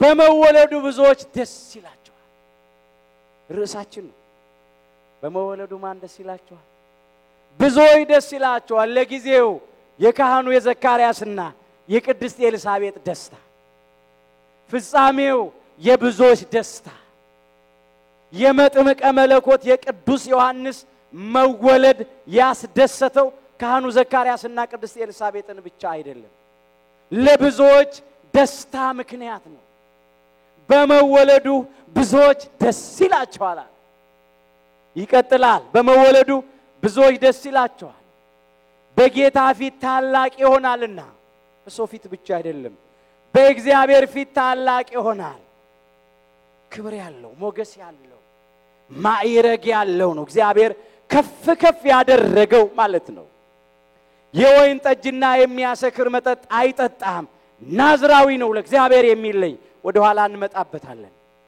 ገናም በእናቱ ማህፀን ሳለ መንፈስ ቅዱስ ይሞላበታል ይሄን ሁሉ የሚናገርለት ቅዱስ ገብርኤል ነው ስለ መጥምቀ መለኮት ስለ ቅዱስ ዮሐንስ በመወለዱ ለብዙዎች ደስታ ስለሆነው ስለ ቅዱስ ዮሐንስ ነው የሚናገረው ቅዱስ ገብርኤል ገና በእናቱ ማህፀን ሳለ መንፈስ ቅዱስ ይሞላበታል ከእስራኤልም ልጆች ብዙዎችን ወደ ጌታ ወደ አምላካቸው ይመልሳል ብዙዎችን ከአምልኮተ ጣዖት ወደ አምልኮተ እግዚአብሔር ይመልሳል እሱም የተዘጋጁትን ሕዝብ ለጌታ እንዲያሰናዳ የአባቶችን ልብ ወደ ልጆች የማይታዘዙትንም ወደ ጻድቃን ጥበብ ይመልስ ዘንድ በኤልያስ መንፈስና ኃይል በፊቱ ይሄዳል በኋላ እናየዋለን ትርጉሙ የአባቶችን ልብ ወደ ልጆች የልጆችን ልብ ወደ አባቶች ይመልሳል ተብሎ በቅዱስ ገብርኤል አንደበት ተነገረለት በኤልያስ መንፈስና ኃይል በፊቱ ይሄዳል ተብሎ ተነገረ ዘካርያስም መልአኩን እኔ ሽማግሌ ነኝ ሚስቴም በእድሜዋ አርጅታለችና ይህን በምን አውቃለሁ አለው አስተውሉ ካህኑ ዘካርያስ የራሱን በእድሜ መግፋት አስተዋለ የባለቤቱ ኤልሳቤጥን በእድሜ መግፋት ማርጀት አስተዋለ እንዴት ይሆናል ይሆን ዘንድ በምን አውቃለሁ እንደ ሰውኛው እኔም ሆንኩ እሷ መውለድ አንችልም ከኔ አብራክ የሚከፈል በሷ ማህፀን ደግሞ የሚጸነስ ልጅ እንዴት ይገኛል አሁን ከሽምግልና ከርጅና በኋላ እንዴት ይሆናል አለ እንዴት ይሆናል አለ ዕውቀቱ ውስን ነው ችሎታው ውስን ነው ምን ያድርግ ይህ በምን አውቃለሁ አለ በምን አውቃለሁ ምልክት እፈልጋለሁ ማለቱም ነው በምን አውቃለሁ ማለቱ ምልክት እፈልጋለሁ ማለት ነው እኔ ጋር ያለው ምልክት አይሆንም አርጅቻለሁ ባለቤቴም አርጅታለች ይሄ እንዴት ይሆናል ያጋ አሁን የርጅና ምልክት ነው ያለው ሞት አፋፍ ላይ ነው ያለነው የርጅና ምልክት ነው ያለው እንደገና መጽነስ እንደሚችሉት መውለድ እንደሚችሉት መሆን እንችላለን በምን አውቃለሁ ቅዱስ ገብርኤል ቀጠለ መልአኩም መልሶ እኔ በእግዚአብሔር ፊት የምቆመው ገብርኤል ነኝ አለ በእግዚአብሔር ፊት ምን ምለው የምቆመው አሁን በእግዚአብሔር ፊት የምቆመው ሲል ወታደር በንጉሱ ፊት ሰይፉን ይዞ ግትር ብሎ እንደሚቆም ግትር ብዬ የምቆም ማለቱ አይደል በእግዚአብሔር ፊት የምቆመው ማለቱ የእግዚአብሔር ባለሟል ማለቱ የእግዚአብሔር ባለሟል ይሆን በእግዚአብሔር ፊት ሞገስ ያለኝ ክብር ያለኝ የእግዚአብሔር አገልጋዩ ባለሟሉ ሲል ነው ቅዱስ ገብርኤል ወር በገባ የቅዱስ ገብርኤል መታሰቢያ የምናደርገው ስንተኛው ቀን 19ኛው ቀን ይሄ ኃይለ ቃል የተጻፈው ሉቃስ 1 ቁጥር 19 ላይ ነው እኔ በእግዚአብሔር ፊት የምቆመው ገብርኤል ነኝ በእግዚአብሔር ፊት የሚለው እዚህ ላይ ባለሟልነቱን ተቀባይነቱን ያመለክታል በእግዚአብሔር ዘንድ ተቀባይነት ያለው የእግዚአብሔር ባለሟል የእግዚአብሔር አገልጋይ ማለት ነው ጥቂት ነገር እናንሳ ፊት ስለሚለው እንዲሁ ቁጭ አድርገነው እንዳንሄድ ማለት ነው በመጽሐፈ ኢዮብ ምዕራፍ 42 ቁጥር 9 ላይ እንዲህ ተብሎ ተጽፏል እግዚአብሔርም የኢዮብን ፊት ተቀበለ ይላል እግዚአብሔር የኢዮብን ምን ተቀበለ ፊቱን ተቀበለ አሁን ፊቱን ተቀበለ ሲል ጸሎቱን ልመናውን ምልጃውን ተቀበለ ማለት ነው ኢዮብ ለሶስቱ ባልንጀሮቹ የጸለየላቸውን ጸሎት የማለደላቸውን ምልጃ የለመነላቸው ልመና እግዚአብሔር ተቀብሎ ማራቸው ስለ ኢዮብ ጸሎት እግዚአብሔርም የኢዮብን ፊት ተቀበለ ማለት እንዲህ ነው ኢዮብ 42 ቁጥር 9 ላይ በእግዚአብሔር ፊት የምቆመው ገብርኤል ነኝ ማለት የእግዚአብሔር ባለሟሉ የሆንኩ ሲል ነው ሌላ ነገር እናንሳ መዝሙር 105 ቁጥር 23 እንዳያጠፋቸው ይላል ቁጣውን ይመልስ ዘንድ የተመረጠው ሙሴ በመቅሰፍት ጊዜ በፊቱ ባይቆም ኖሮ ይላል በፊቱ ምን ባይል ኖሮ ባይቆም ኖሮ ያጠፋቸው ዘንድ ተናገረ መዝሙር 105 ቁጥር 23 ላይ አሁን ሙሴ በመቅሰፍት ጊዜ በእግዚአብሔር ፊት ቆመ ሲል እግዚአብሔርን ለመነ ነው ስለ እስራኤል ጸለየ ማለደ ሙሴ በሲና ተራራ በነበረበት ጊዜ እስራኤል ከተራራው በታች ጣዖት ያመለኩ ጣዖት ሰርተው ጣዖት ያመለኩ እግዚአብሔርን አሳዘኑት እግዚአብሔር ጣዖት ያመለኩትን እስራኤላውያንን ሊያጠፋ በቁጣ ተናገረ ያን ጊዜ ሙሴ በእግዚአብሔር ፊት ቆመ ወደ እግዚአብሔር ጸለየ ለመነ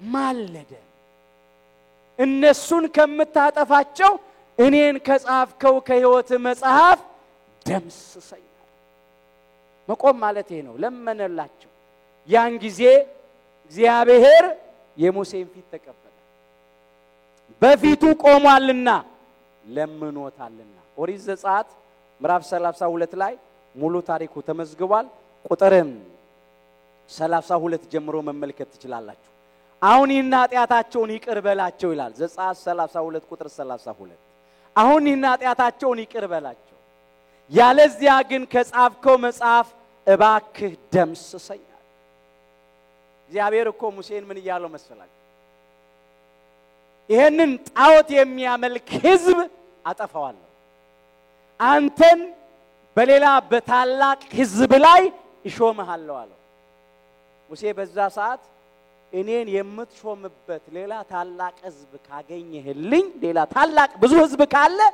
እኔን ሹመኝ እንጂ የራሳቸው ጉዳይ ጣዖት እያመለኩ ነው ይጥፋል አለ። በጣም እኮ የሚገርም ነው። ጣዖት አምልከው እግዚአብሔርን ያሳዘኑትን እስራኤላውያንን ከጥፋት እንዲያድናቸው ሙሴ ወደ እግዚአብሔር ለመነላቸው። እኛስ ብንሆን ምን ይሆን የምናደርገው?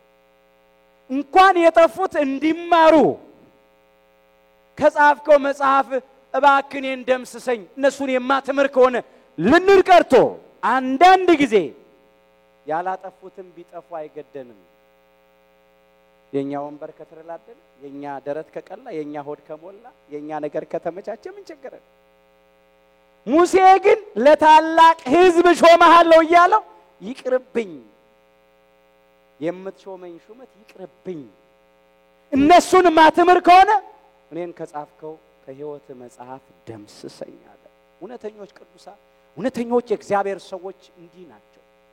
አይደለም ላላጠፉት ላልበደሉት ለበደሉትም እንኳን እግዚአብሔርን እየተማጸኑ በሕይወታቸው በነፍሳቸው የሚወራረዱ ናቸው። እግዚአብሔር እንዲህ ያሉትን አባቶች ቁጥራቸውን ያብዛል። እንዲህ አይነት አገልጋዮች ነው የሚያስፈልጉት ዛሬ። ሙሴ በእግዚአብሔር ፊት ባይቆም ኖሮ ያጠፋቸው ዘንድ ተናገረ። እኔ በእግዚአብሔር ፊት የምቆመው ገብርኤል ነኝ ማለቱ ነው። እንደዚህ ነው።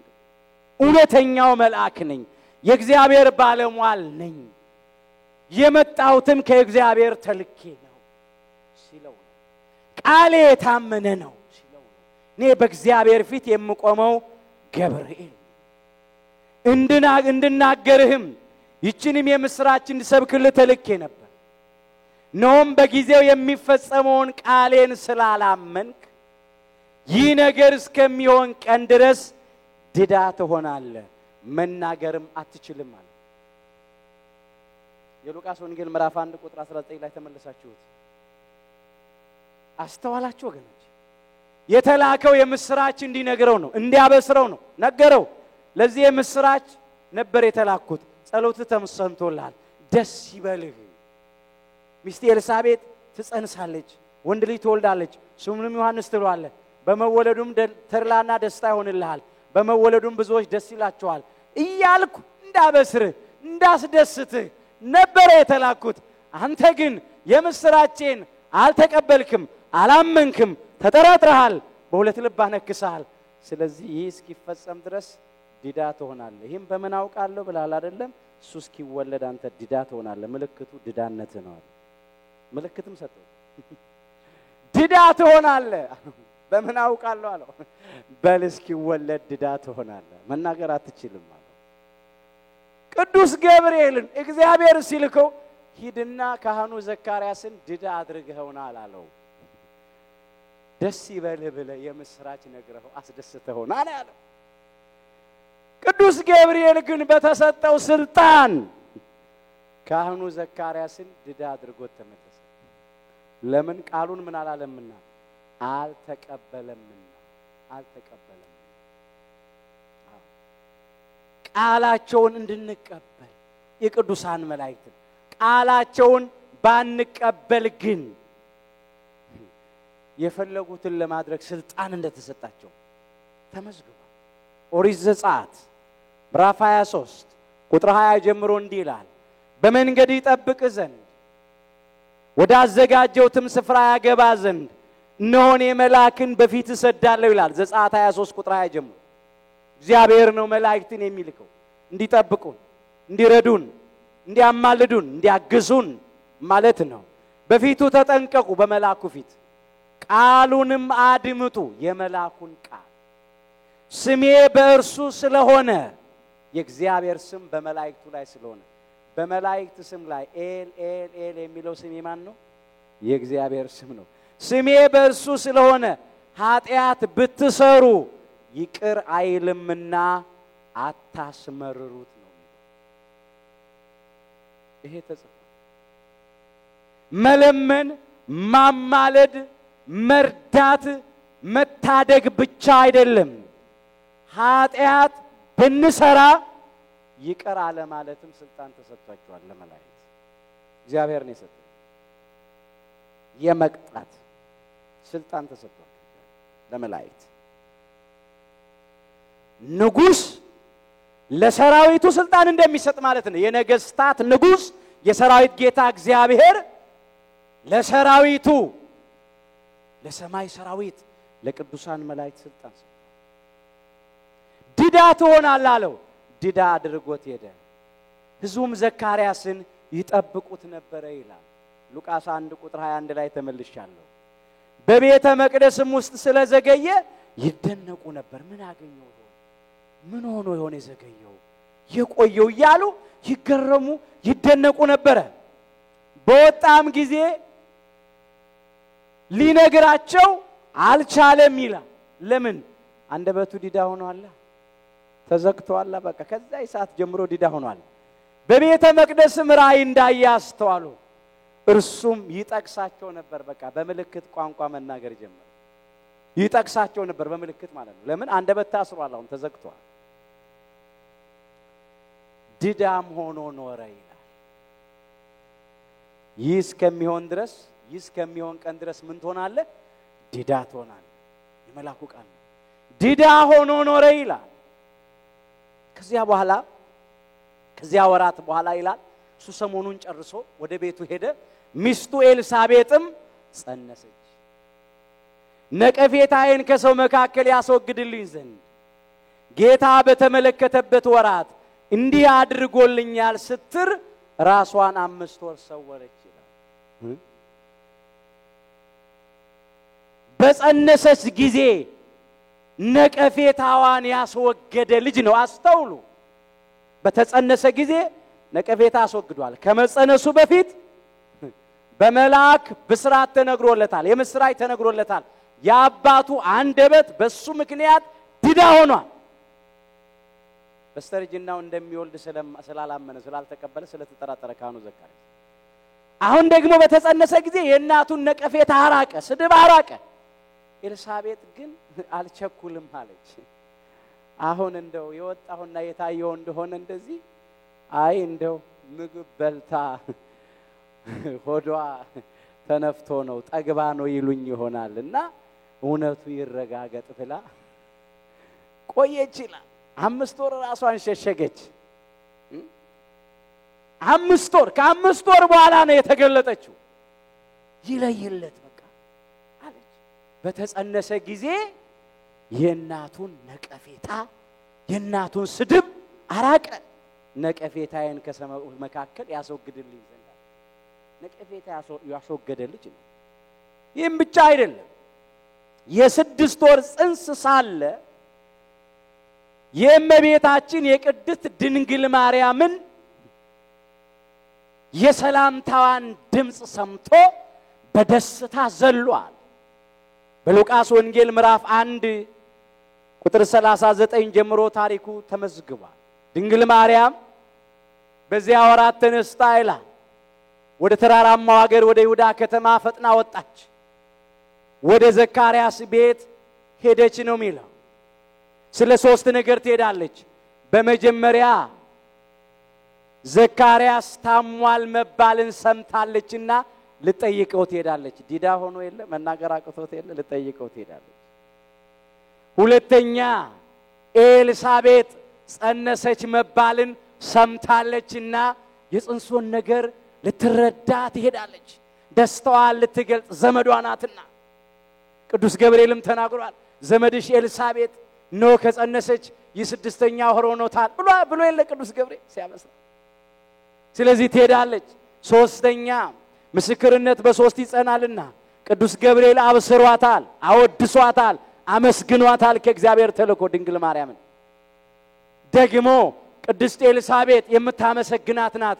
አንቺ ከሴቶች መካከል ተለይተሽ የተባረክሽ ነሽ፣ የማህፀንሽን ፍሬ ብሩክ ነው ብላ የምታወድሳት ናት። በማህፀኗም ያለ ጽንስ መጥምቀ መለኮት ቅዱስ ዮሐንስ የሰላምታዋን ድምጽ ሰምቶ በደስታ የሚዘል ነው። ለአምላካችን ለጌታችን ለመድኃኒታችን ለኢየሱስ ክርስቶስ የአምልኮ ስግደት የሚሰግድ ነው። ለእመቤታችን ለቅድስት ድንግል ማርያም የጸጋ ስግደት የሚሰግድ ነው። ስለዚህ 3 ነገር ትሄዳለች። ወደ ዘካርያስ ቤት ገብታ ኤልሳቤጥን ተሳለመቻት። ሰላም ላንቺ ይሁን አለቻት ነው የሚለው። ኤልሳቤጥም የድንግል ማርያምን ሰላምታ በሰማች ጊዜ ጽንሱ በማህፀኗ ውስጥ ዘለለ ይላል። በኤልሳቤጥም መንፈስ ቅዱስ ሞላባት ይላል። በኤልሳቤጥ ምን ሞላባት? መንፈስ ቅዱስ ሞላባት። ቅዱስ ገብርኤል ምንድን ነበር ያለው? ገና በእናቱ ማህፀን ሳለ መንፈስ ቅዱስ ይሞላበታል። ሉቃስ 1 ቁጥር 15 ላይ የተጻፈ ይለቃል። ይሄ ነው የተፈጸመው። ገና በእናቱ ማህፀን ሳለ መንፈስ ቅዱስ ይሞላበታል። ያን ጊዜ ነው ኤልሳቤጥ በታላቅ ድምጽ ጮኸች። አድሮባት የነበረ መንፈስ ቅዱስ ምስክርነት አሰጣት። ድንግል ማርያምን እንዲህ ያለች አመሰገነቻት፣ አወደሰቻት። አንቺ ከሴቶች መካከል የተባረክሽ ነሽ፣ መርገመ ሥጋ መርገመ ነፍስ የሌለብሽ፣ በረከተ ሥጋ በረከተ ነፍስን እያማለልሽ የምታሰጪ ነሽ። የማህፀንሽም ፍሬ የተባረከ ነው፣ መርገመ ሥጋ መርገመ ነፍስ የሌለበት፣ በረከተ ሥጋ በረከተ ነፍስን የሚያድል አምላክ ነው አለች። የጌታዬ እናት ወደ እኔ ትመጣ ዘንድ እንዴት ይሆንልኛል? እነሆ የሰላምታሽ ድምጽ በጆሮዬ በመጣ ጊዜ ጽንሱ በማህፀኔ በደስታ ዘሏልና አለች። 6 ወር ስለሞላው ጽንሱ ተገላበጣል አይደለም ያለችው። የሰላምታሽ ድምጽ በጆሮዬ በመጣ ጊዜ ጽንሱ በማህፀኔ በደስታ ዘሏል። አሁን አንዳንድ ሰዎች የዚህ ዓለም የሕክምና ጠበብቶች ምን ይላሉ?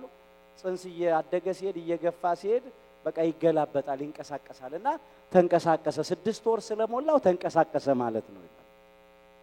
ግን ቅዱስ ሉቃስ እንደመዘገበልን ቅድስት ኤልሳቤጥም እንደተናገረች በመንፈስ ቅዱስ ተመርታ እነሆ የሰላምታሽ ድምጽ በጆሮዬ በመጣ ጊዜ በገባ ጊዜ ጽንሱ በማህፀኔ በደስታ ዘሏልና ያለችው። በምን ዘሏል? በደስታ ደስ ብሎት ድምጽሽን ሰምቶ ዘለለ ነው። አሁን የ6 ወር ጽንስ ምን ያውቃል ይሉ ይሆናል ሰዎች። ምንም አያውቁም። የ6 ወር ጽንስ እውነት ነው፣ ምንም አያውቁም። ግን መንፈስ ቅዱስ የማያውቀው ነገር አለ? የለም። ያደረበት መንፈስ ቅዱስ ነው በድንግል ማርያም ሰላምታ እንዲደሰት ያደረገው። ድንግል ማርያም ለጸነሰችው ለዓለም መድኃኒት ለኢየሱስ ክርስቶስ የአምልኮ ስግደት የሰገደው፣ ለድንግል ማርያም የጸጋ ስግደት የሰገደው መንፈስ ቅዱስ ገልጦለት ነው።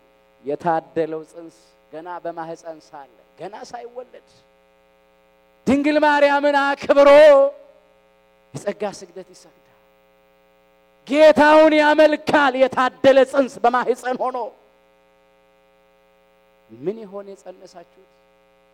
ምን ይሆን የወለዳችሁት? እናቶች እባካችሁ እንዲህ ያለ የተባረከ ጽንስ ስጠን በሉት። እባካችሁ እንዲህ የተባረከውን እንውለድ በሉት። እግዚአብሔር ከተባረከ ጋብቻ ከንጹህ ማኝታ እንዲህ አይነት ፍሬ ነው የሚገኘው። እንዲህም ሆነ ይላል። ወረድ እንበል እባካችሁ ሉቃስ 1 ቁጥር 57 የኤልሳቤጥም የመውለጃዋ ጊዜ ደረሰ፣ ወንድ ልጅም ወለደች። ይህ የሆነው ሰኔ 30 ቀን ነው። ወንድ ልጅ ወለደች። ጎረቤቶቿም ዘመዶቿም ጌታ ምሕረቱን እንዳገነነላት ሰምተው ከርሷ ጋራ ደስ አላቸው። ከርሷ ጋራ ምን አላቸው? ደስ አላቸው። በመወለዱም ብዙዎች ምን ይላቸዋል? ደስ ይላቸዋል። ጎረቤቶቿ፣ ዘመዶቿ፣ ወገኖቿ ሁሉ ደስ አላቸው። ባለመውለዷ ስትነቀፍ አብረው ያዝኑ ነበር። እውነተኞች ዘመዶች፣ እውነተኞች ጎረቤቶች፣ እውነተኞች ወገኖች ያዝኑ ነበር። ሐዘኗ ሐዘናቸው ነበረ። ሐዘኗ ሐዘናቸው ነበረ። ስድቧ ስድባቸው ነበረ። አብረው ነበር የሚጨነቁት። ደስ አላቸው። መጥምቀ መለኮት ቅዱስ ዮሐንስ ሲወለድ በመወለዱ ብዙዎች ደስ ይላቸዋል። በዛ ብቻ ይበቃ አይደለም። ለጊዜው እነሱ ተደሰቱ። ከዚያ በኋላ ሁሉም ተደስተዋል። እንዲሆነ በ8ኛው ቀን ስሙ እስከወጣበት ድረስ እንሂድና እዚያ ጋር ያለውን ነገር ወደሚቀጥለው እናስተላልፈዋለን። በ8ኛውም ቀን ሕፃኑን ሊገርዙት መጡ ይላል። ወንድ ልጅ በተወለደ በ8ኛው ቀን ይገረዝ ዘንድ ትእዛዝ ነውና በኦሪቱ ይሄ ታዞ ስለነበረ በስምንተኛው ቀን ሊገርዙት መጡ ይላል። በአባቱ ስም ዘካርያስ ሊሉት ወደዱ ነው። እናቱ ግን መልሳ አይሆንም ዮሐንስ ይባል እንጂ አለች። ማን ይባል? ዮሐንስ ይባል አለች። ለካህኑ ለዘካርያስ ሚስት ኤልሳቤጥ ወንድ ልጅ ትወልዳለች ስሙንም ዮሐንስ ትለዋለህ ብሎ የነገረው ቅዱስ ገብርኤል ነው በቤተ መቅደስ። ግን ኤልሳቤጥም ስሙ ዮሐንስ ይባል አለች። የሚገርም እኮ ነው። ለኤልሳቤጥ ስሙን ዮሐንስ ይባል ብላ እንድትናገር የገለጠላት ያደረባት መንፈስ ቅዱስ ነው። ከእግዚአብሔር ሲሆን እንደዚህ ነው። አያችሁ፣ አይጣላም፣ እርስ በርሱ አይጣላም። መልአኩም ስሙ ዮሐንስ ይባል አለ፣ ኤልሳቤጥም ስሙ ዮሐንስ ይባል አለች። በዚያ ሰዓት እኮ ቅዱስ ገብርኤል ለካህኑ ለዘካርያስ ሲነግረው በመሰዊያው ቀኝ ቆሞ በቤተ መቅደስ ኤልሳቤጥ እዛ ጋር ነበረች። ስሙን ዮሐንስ ትለዋለህ ብሎ ነግሮኛልም ብሎ ደግሞ ለኤልሳቤጥ አልነገራትም። ካህኑ ዘካርያስ አልነገራትም። አንደበቱ ዲዳ ሆኗል። በመልእክት ነበር የሚያወራው። ስሙ ዮሐንስ ይባል አይሆንም ብላ ተናገረች። አረ በዚህ ስም ከወገኖችሽ የተጠራ ማንም የለም ብለው ሊያከላክሉ ሞከሩ። እንዴ ከላይ ነው እኮ ስሙ የወጣው ከላይ ነው። እንዴ ከላይ የወጣውን ስም ከታች ያሉት መቀየር አይችሉም፣ አስቸጋሪ ነው። እነሱ ግን መሰላቸው ተከራከሩ። ስራውን ስለማያውቁ ሊገረሙ ነው። አባቱን ማን ሊባል እንዲወድ ጠቀሱት ይላል በመልእክት። ማን ይባል አንተ ምንድነው የምትለው አሉት። ምንም ሴት ብታውቅ በወንድ ያልቅ ይባላል አይደል? አውና ማይባል በማይጽና እስቲ እሱ ማን ይላል ተብሎ ተጠየቀ ነው የሚለው። ያን ጊዜ ብራና ለምኖ ስሙ ዮሐንስ ብሎ ጻፈ ይላል። ስሙ ዮሐንስ ነው ብሎ ጻፈ። የሚገርም ነው። ሁሉም አደነቁ ይላል። በመጀመሪያ ያደነቁበት ምክንያቱ የባለቤቱ የኤልሳቤጥ ቃልና የካህኑ የዘካርያስ ቃል አንድ መሆኑ። እሷም ዮሐንስ ይባላለች፣ እሱም ደግሞ ዮሐንስ ይባል ብሎ ጻፈ። ገረማቸው። እነኚህ ሰዎች አልተመካከሩ፣ አልተነጋገሩ፣ እንዴት በአንድ ቃል ተናገሩ አሉ። በመንፈስ ቅዱስ ስለተመሩ እግዚአብሔር ስለገለጠ። አስተዋላችሁ? እንደ አንድ ልብ መካሪ፣ እንደ አንድ ቃል ተናጋሪ ሆነው ታዩ። እውነት ነው። ባልና ሚስት ከአንድ ወንዝ ይቀዳሉ ማለት እንደዚህ ነው። ከአንድ ምንጭ ይቀዳሉ ማለት ይሄ ነው። ይሄ ጥሩ ምንጭ፣ መልካም ምንጭ፣ ከእግዚአብሔር የሆነ ምንጭ። ይሄ ጥሩ ነው። በአንድ ቃል ተናገሩ። ሁሉ እስኪደነቁ። የመጀመሪያው መደነቅ ይሄ ነው። ሌላው መደነቅ ያስደነቃቸው ነገር ሲጽፍ ዮሐንስ እያለ ሲጽፍ ዮሐንስ እያለ ሲጽፍ አንደበቱ እየተፈታ፣ ያን ጊዜም አፉ ተፈታ ይላል። አፉ ተከፈተ፣ መላሱም ተፈታ፣ እግዚአብሔርንም እየባረከ እያመሰገነ ተናገረ ይላል። ክብር ለአምላካችን ለእግዚአብሔር ይሁን። እስቲ ለእግዚአብሔር ምስጋና እናቀርብ ወገኖች። መጥምቀ መለኮት ቅዱስ ዮሐንስ በተወለደ ጊዜ ለሁሉ ደስታ የሆነ ነው። በተወለደ በስምንተኛው ቀን በግዝረት ቀን ስሙ ዮሐንስ በተባለበት ቀን የአባቱ አንደበት የተከፈተበት ነው፣ መላሱም የተፈታበት ነው። መናገር ቻለ። አባቱ እንዲናገር ምክንያት ሆነ። አባቱ አንደበቱ እንዲከፈት መላሱ እንዲፈታ ምክንያት ሆነ። የሚገርም ነው። እንዲሆነ ይላል እነሆ ለጎረቤቶቻቸው ሁሉ ፍርሃት ሆነ። የሚያስፈራ ልጅ ሆነ። የሚያስፈራ ልጅ። ይህም ሁሉ ነገር በይሁዳ በተራራማው ሀገር ሁሉ ተወራ። የሆነው ነገር ዝና ሁሉ ወጣ፣ ናኘ ዝናው። የሰሙትም ሁሉ እንኪያ ይህ ሕፃን ምን ይሆን እያሉ በልባቸው አኖሩት ይላል ሉቃስ 1 ቁጥር 66። እንኪያ ይህ ሕፃን ምን ይሆን እያሉ በልባቸው አኖሩት፣ የጌታ እጅ ከእርሱ ጋር ነበረችና ይላል። እንኪያ ይህ ሕፃን ምን ይሆን ብለን እኛም በልባችን እናኖረዋለን። አሁን ምን ይሆን ይሄ ሕፃን? እንዴት አደገ? የት አደገ? ምን እየሰራ ተመላለሰ? ፍጻሜው እንዴት ነው? እንኪያ ይህ ሕፃን ምን ይሆን? ሁላችን በልባችን እናኑረው። እግዚአብሔር አምላካችን የሚቀጥለው ጊዜ ሰዎች ካለን እንመጣበታለን። በመወለዱም ብዙዎች ደስ ይላቸዋል። ያስተማረን የመከረን የገሰጸን የአባቶቻችን የቅዱሳን አምላክ የሰራዊት ጌታ እግዚአብሔር ስለማይነገረው ስጦታው ክብርና ምስጋና ይግባው።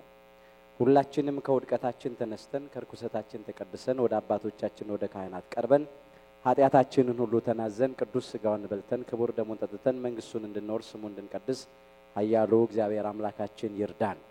አምላካችን እግዚአብሔር በቸርነቱ የሁላችንን መጨረሻችንን ያሳምርልን። የቆምንበትን ቦታ እንዳንረሳ የሳምንት ሰዎች በለን። ይቆየን።